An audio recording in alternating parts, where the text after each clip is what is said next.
DK Siddu high command ಜೊತೆಗಿನ ಸಭೆಯನ್ನ ಇಂದಿಗೆ ಮುಂದೂಡಿಕೆ ಮಾಡಲಾಗಿದೆ. ಇಂದು ಮೀಟಿಂಗ್ ಮಾಡಲಿಕ್ಕಿದ್ದಾರೆ ಕಾಂಗ್ರೆಸ್ನ ವರಿಷ್ಠರು. ನಿನ್ನೆ ಬೆಳಗ್ಗೆಯಿಂದ ಕಾದು ಕಾದು ಸುಸ್ತಾದ ಡಿಕೆಶಿ ಸಿದ್ದು ಇವತ್ತು ಬೆಳಿಗ್ಗೆ ನಡೆಯಲಿಕ್ಕಿರುವಂತಹ ಈ ಸಭೆ ಇವತ್ತಿನ ಬೆಳಿಗ್ಗೆ 11 ಗಂಟೆಗೆ ಮುಂದೂಡಿಕೆಯನ್ನ ಮಾಡಲಾಗಿದೆ.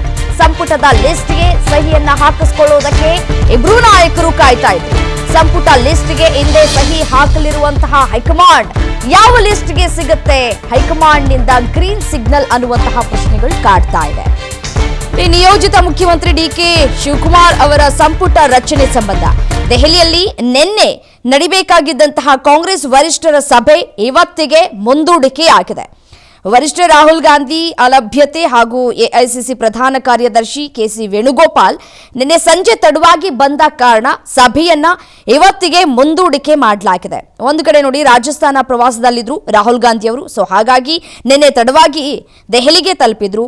ಸೊ ಇವತ್ತು ಈ ಒಂದು ಸಭೆ ನಡೀಲಿಕ್ಕಿದೆ. ಈ ಸಭೆ ಹಿನ್ನೆಲೆಯಲ್ಲಿ ಸಾಕಷ್ಟು ಕುತೂಹಲಗಳು ಕೂಡ ಹೆಚ್ಚಾಗ್ತಾ ಇದೆ.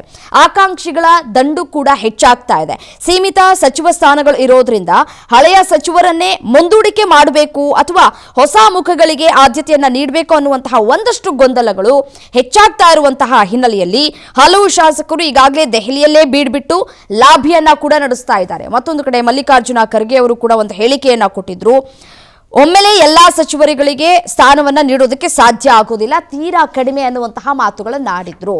ಮತ್ತೆ ಹಂತ ಹಂತವಾಗಿ ಸಂಪುಟ ವಿಸ್ತರಣೆಯನ್ನ ನಾವು ಮಾಡ್ತೀವಿ.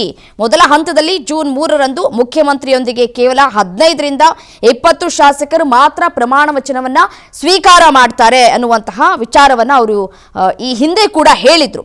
ಸೊ ಉಳಿದ ಸ್ಥಾನಮಾನಗಳಿಗೆ ಮುಂದಿನ 1 ತಿಂಗಳು ಅಥವಾ 15 ದಿನಗಳ ನಂತರ ಭರ್ತಿ ಮಾಡೋದಕ್ಕೆ ಹೈಕಮಾಂಡ್ ಚಿಂತನೆ ನಡೆಸಿದೆ ಅನ್ನುವಂತಹ ಮಾತನ್ನ ಮಲ್ಲಿಕಾರ್ಜುನ ಖರ್ಗೆ ಅವರು ಹೇಳಿದ್ರು. ಸೊ ಹಾಗಾಗಿ ಇವತ್ತಾದ್ರೂ ಎಲ್ಲದಕ್ಕೂ ಫುಲ್ ಸ್ಟಾಪ್ ಹಾಕ್ತಾರಾ? ಕಾದ್ ನೋಡ್ಬೇಕಾಗಿದೆ.